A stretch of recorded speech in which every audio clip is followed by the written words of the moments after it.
Hey ghouls and gals, welcome back to my channel. My name is Taylor and today's video is going to be my November wrap-up and my December TBR. So the reason why I am combining these videos together is I actually did not read so much in the month of November. I read 4 books, I'm in the middle of 2 other books, and for a number of reasons I just didn't get to that many books this month. I tried to do NaNoWriMo, didn't really do so well on that. I also read one of my favorite books of all time, so that put me in a reading slump just because sometimes you read something so great and like you feel like nothing's ever gonna top it and you just need to sit and bask in your feelings of it for a while. So that was a reason. And then I also read one of the worst books that I've read this month, and that also put me in a reading slump for a different reason, just because it was just so bad and I just wasn't motivated to pick up another book. So it's gonna be a very short wrap up for you guys, and then I am going to get into the books that I want to read for the rest of 2020, and then we are on to the next year. So without further ado, let's get started. I'm gonna go through the books that I read this month from my least favorite to my most favorite, and starting off with the one that did put me in a little bit of a reading slump at the beginning of this month, and that would be The Hollow Ones by Guillermo del Toro and Chuck Hogan. And this is a horror novel about a young FBI agent who suddenly finds herself in the middle of this very concerning case that turns out to be a lot different than their cut and dry serial killer crimes that they're used to doing. So I don't really know like how to start with this one. I just really did not enjoy any of the reading experience. I listened to it via audiobook, and the actual audiobook production was fine. There was nothing wrong with that. This just felt almost like it was a good idea that would have been better suited almost to like a mini series or a movie, just because it didn't really feel like a book, if that makes sense. There was nothing technically wrong about it, I guess, just the sense that it was boring and it really felt like a draft or like an idea. And I don't know how to explain that without sounding super rude, but I just was reading it and I just wasn't vibing with it whatsoever, and I probably should have DNF'd it and it would have kind of saved a lot of my reading month in November. But I was trying to read it for the Goodreads Best of Horror nominees for this year, so I pushed through it and I just didn't like it. It was very clear that the main protagonist, she was written by a man. I think that men can write compelling women characters, don't get me wrong, and I mean I have really enjoyed Guillermo del Toro's movie works in the past, so I don't think that that's the issue. It just was very clear that this female main character was written by a man. For example, I thought the most heinous part of this book was it is about supernatural creatures, right? And this is not like a spoiler. It gets into it chapter 1 and 2 that it's something that is going on that's more than just a person killing people. It's like some otherworldly forces that are killing people. And the main character compares demonic possession and takeover to an orgasm, and it just really icked me out. So there are like a lot of little moments, none as bad as that, but throughout the novel that kind of made me side-eye this book a little bit. I just think they could have just done a male protagonist and those issues would have been gone. It just wasn't written well. It was kind of boring to me. But I don't want to be too rude because I obviously finished it, so it's not the worst thing that I've ever tried to read. I just think I went into this with way too high of expectations, seeing the names that were attached to this, and then just being really let down by also what seemed like a really cool premise that just didn't really turn into anything. And it's also apparently the first book in a series which I definitely don't see. I mean, I see because they left the ending open-ended, but I don't see why they shouldn't have just done a standalone book for this, because I think that would have served the story a lot better. But moving on to my next book, that is going to be Lakewood by Megan Giddings. Pretty much every other book except for The Hollow Ones that I read this month were like up here, and then The Hollow Ones was down here, so don't think that that's just because this is second on the list means that it was in any way like similar to The Hollow Ones in terms of rating. But Lakewood is also horror. It is about a young Black millennial named Lena who unfortunately is at a very rough point in her life. Her grandmother, who was her mother figure in her life, has just died, leaving the family with some debts because of that, and her mother has a myriad of health issues and is unable to really take care of herself. So Lena has to drop out of higher education and try and figure out a way to kind of save her family, get her family out of debt, and so in doing so really derailing her own personal goals to keep her family afloat. She gets an invitation to a mysterious research study named Lakewood that promises to essentially pay off her family's debts, give her more money than she could have ever dreamed of making in order to be a participant in some research studies. Lena is very much backed into a corner with nowhere to go, so she accepts and she believes she can make this work for herself and for her family until the research studies go from a little off-putting to bizarre to downright horrific. This one has a ton of trigger warnings. It is horror and it is very graphic and violent horror, I would say. Definitely trigger warnings for forced experimentation, body horror, mind control. Like, there is pretty much, if you think of like the body horror umbrella, it's all encompassed in this book. I listened to the audiobook. I thought this was a very surreal experience, and I say that because I just don't really know if this is going to be for everyone. I did give you the plot synopsis, and that's a very like linear plot synopsis, but the book itself is told in such an interesting way that I do understand why it's written this way, and I do think it really helps impact what is happening to Lena at this institution, but I don't think everyone is going to jive with the way that this is written. It feels very much like a dream journal in parts. It's very disconnected. It doesn't really have like a plot structure in the traditional sense of the word. Like, you'll be going through this one scene with a lot of detail and then several months will skip, or you'll go back in time and go through another scene and then just kind of go like bits and pieces where you as the reader are trying to figure out what is happening to Lena and try and fill in the gaps of her own memory. So I think that's really cool how it's told, because Lena herself is experiencing like gaps in her memory and trying to piece together what is actually happening to her, and I think that makes it all the more horrifying. But I know that sort of structure is a little bit confusing for some people and definitely not everyone's cup of tea,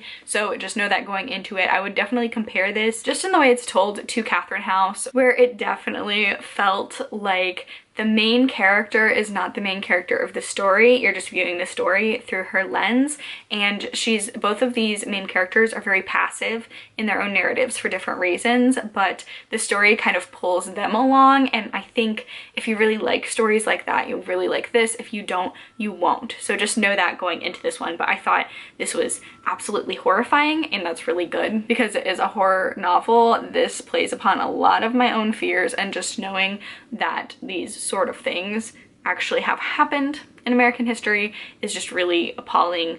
And so there's just so many layers of just knowing the history of this, knowing that it has happened in the past, so knowing that this isn't technically too far off from reality. It's like The Handmaid's Tale in that way, where it seems ludicrous until you start thinking about, well, actually there's a prerequisite for everything that happens in the book. I think that's very effective horror. So if you are a glutton for punishment and you really enjoy body horror or mental institution, mind tricks, that kind of horror, this is a really good example of it. The next book that I read this month was The Ghost Tree by Christina Henry, and yes, I do have a theme for this TBR pretty much, because I have been trying to read all the Goodreads horror nominees. This one was really enjoyable and it didn't scare me. Like, Lakewood was a horror that actually did get under my skin and scare me just because of the things that I'm personally scared of. The Ghost Tree, so first of all, I really don't like doing this because I think there is a really big issue in publishing with women authors getting classified as the wrong thing,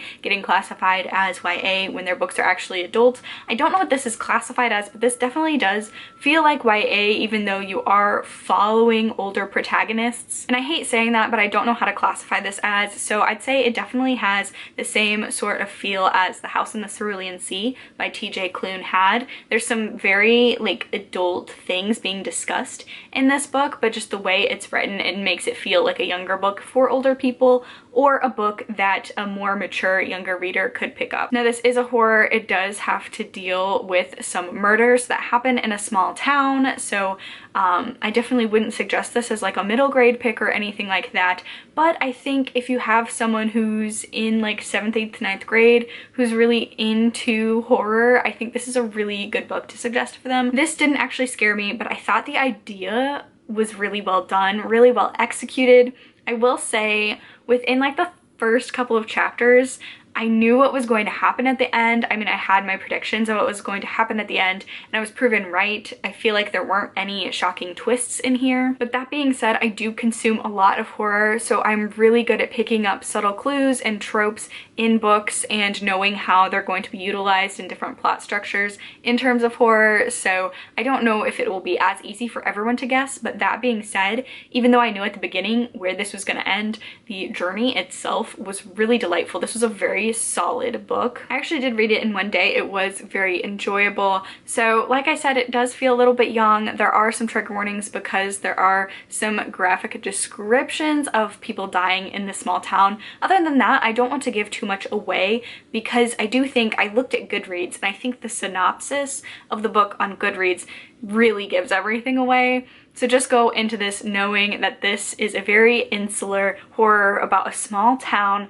where people start to go missing and turn up dead in very curious, almost otherworldly circumstances. And I will say, just based on like the small isolated town with a group of random townspeople kind of coming together to try and figure out what's happening, does have a very Stranger Things vibe to it. And this book was also set in the 80s, which also really gives that Stranger Things feel to it. So if you are looking for a horror, you like horror books, you want to be a little bit scared but not too scared, because I don't think this is very scary, but I think it's very well done, and there are a couple of scenes in here that are extremely well written in terms of horror. I definitely would recommend picking this book up. And then the last book that I finished in the month of November, this was the book that put me in a reading slump just because it was so good, and I just really felt very emotionally connected to this book. Didn't really want to pick anything else up. Didn't really feel like any other book that I could possibly read this year and for a while would ever compare to it.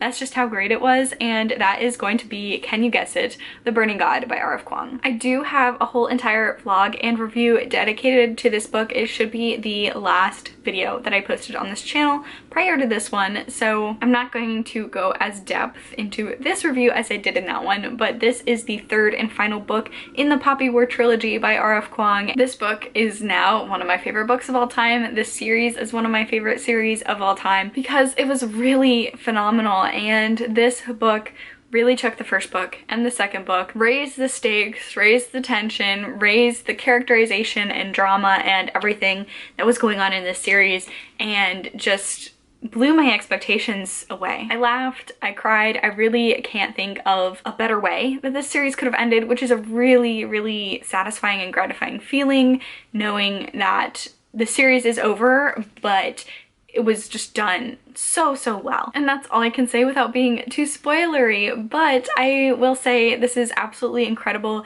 if you are looking for a great grimdark fantasy series that has a very unlikable but very likable, morally gray, badass female protagonist. Highly recommend picking this series up. This is a dark war fantasy with a very heavy historical fiction era sort of time. This is very heavily inspired by real historical events that happened around World War II. So a lot of times it does feel like a historical fiction, and it follows a lot of people, but it follows our main protagonist. Rin is a young girl from the country, not destined to be much, but she manages to work her way into the most prestigious military school to try and make a name for herself, and discovers that there are otherworldly forces in the world, gods, and people can become shamans to harness God's power and to use them in an upcoming war that is going to change the course of their nation's history. I absolutely love this series. You can't go wrong. The physical books are incredible. The audiobooks are incredible. Just the characters are so incredible. They feel like real people. So if you're looking for a Chinese-inspired historical fantasy that deals with heavy-hitting topics like colonialism and colorism and just the ultimate horrors and struggles of being in a war and losing yourself in a war, the series I would highly recommend. It's one of my favorite books of all time, and I love it. So all in all, am I like thrilled that I only got around to finishing 4 books this month? No, but I am also okay with it because I did find and read one of my new favorite books of all time. So that's a trade-off. I really loved this. Just know going into this that tonally It's very much in the same vein as the Poppy War and the Dragon Republic, in which it's very grim, very dark, and lots of sad things happen. So those are all the books that I finished. So in terms of a December TBR, I do want to finish the other two books that I've been reading in November. The first one being Empire Storms by Sarah J Maas. I'm gonna be honest, this one I had little to no interest in this book, which was concerning to me until about page 250. And then it started going again. So I feel like this is a running theme in the Throne of Glass series, at least for me. The first two and also the short story collection were really easy to get through. They flew. After Heir of Fire, they start super, super slow. I'm also gonna be honest, this one has a lot more romance that has like come out of nowhere in some parts, and just like a lot of like graphic sexual things happening. I've read this much of it. There hasn't really been too much action happening. There's just been a lot of pining and lust and romantic tension in between almost every single character in here. So definitely not my favorite one of the series, but I'm gonna finish it. Moving on to Tower of Dawn, and then I'll also hopefully pick up Kingdom of Ash in December. I know that is very, very ambitious of me, but I would like to finish this series this year. So that's the start of my December reading plans. I am also just over halfway into Sleep in a Sea of Stars by Christopher Paolini, and this one also takes a while to get started. And it takes a while to get started multiple times. It actually starts off pretty fast, and then it goes really, really, really slow. There's another big action sequence, it goes really slow. There's another big action sequence, it goes really slow. There's another big action sequence that's happening right now, and I think it's going to continue on for the rest of the book and be a little bit more fast-paced, but definitely, I'm gonna be honest, I don't think I would be able to finish this book this year had it not been for the audiobook. The audiobook is absolutely incredible. I'm not saying this isn't incredible because this was actually one of my most anticipated releases this year. Just I'm not a big technical sci-fi reader, so this is just very hard, very heavy and dense for me to get through, but I am really enjoying my time reading it. It's just a lot to take in, and I don't know what that is about me because I read a lot of fantasy and I don't really have problems imagining the world, imagining the characters, imagining like different species and all of that.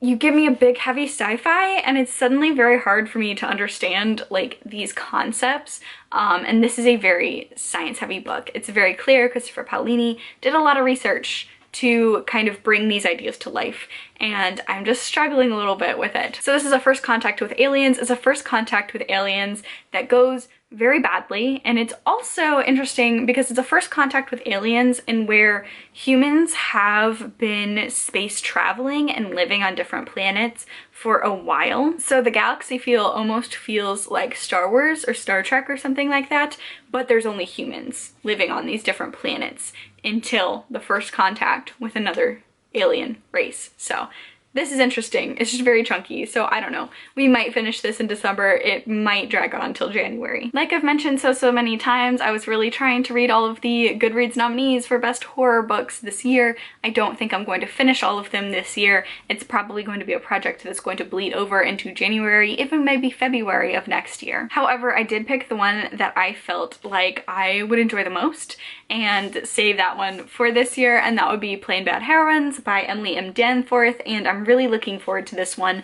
This is a story within a story. This is a gothic, dark academia horror comedy, and that's all I need to know about it going in, so I'm really looking forward to this one. This is very thick as well, and it does have like illustrations in it, which is really exciting. Like there are full spread pages that look like this, so I'm looking forward to taking my time with this one. So hopefully I can get to this one in December as well. And then this next one is really a stretch, but I think that it would be a lot of fun. So in like May or June, maybe even March, very early on this year, my partner and I started The Fellowship of the Ring by J.R.R. Tolkien. We started the audiobook and we were really enjoying that, but we were only listening to it in the car when we were traveling places. Obviously, COVID, we don't really have a lot of opportunities to be in the car together for an extended length of time, so we just kind of stopped. So here's what I'm thinking. I think this story would be absolutely perfect to like set an ambient setting. We don't have a fireplace or anything like that, unfortunately, in our place right now, but maybe put on, like on the TV, like a fireplace ambiance, make some soup, like something, some hearty meal, and just sit around the table, get all nice and warm and cozy, maybe when it's snowing outside, and listen to this, because I definitely feel like this story is an epic that audiobook, it just lends itself really well to. So we would love to finish this in December.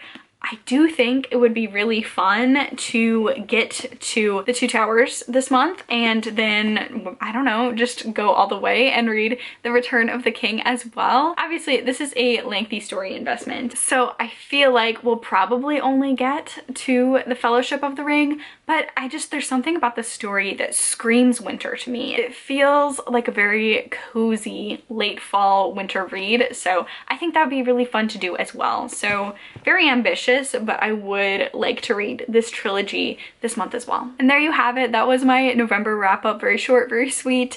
And my December TBR, obviously, since I only read 4 books in November, I don't think I'm going to get to all of the books that I want to in December, but it would be really nice. And I also just anticipate having a lot more time to read in December. So here's hoping that I can pick up all the books that I want to pick up. But that is going to be the end of this video. Thank you so much for watching. If you enjoyed this video, be sure to give it a thumbs up, leave a comment down below, subscribe for more content from me. Stay safe, stay spooky, and I'll see y'all on the other side. Bye!